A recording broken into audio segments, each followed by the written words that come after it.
Hingga akhir Agustus 2022, Dinas Pemadam Kebakaran dan Penyelamatan Oku mencatat ada 21 kasus kebakaran dengan kerugian material mencapai 2,7 miliar rupiah.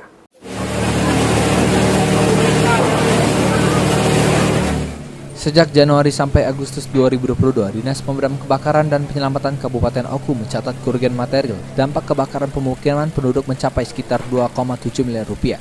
Jumlah tersebut alami peningkatan dibandingkan tahun sebelumnya yang hanya 2, miliar rupiah. Hingga sampai saat ini setidaknya ada 21 kasus kebakaran terjadi di wilayah Oku yang rata-rata di pemukiman penduduk.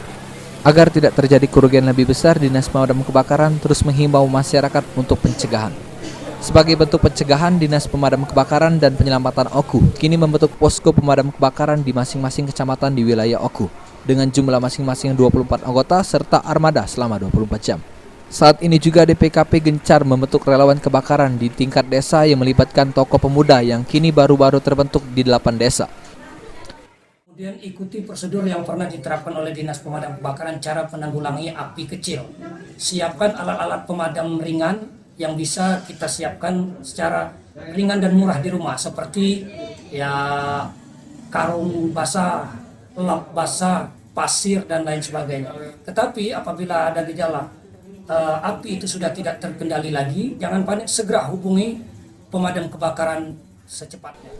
Saat ini jumlah armada pemadam kebakaran di Oku dinilai masih perlu penambahan. Di kantor induk saja hanya memiliki 2 unit mobil pemadam dan 2 unit mobil penyuplai air, di mana idealnya punya 4 unit mobil pemadam kebakaran dan 6 unit mobil penyuplai air. Ari Pranika, PAL TV.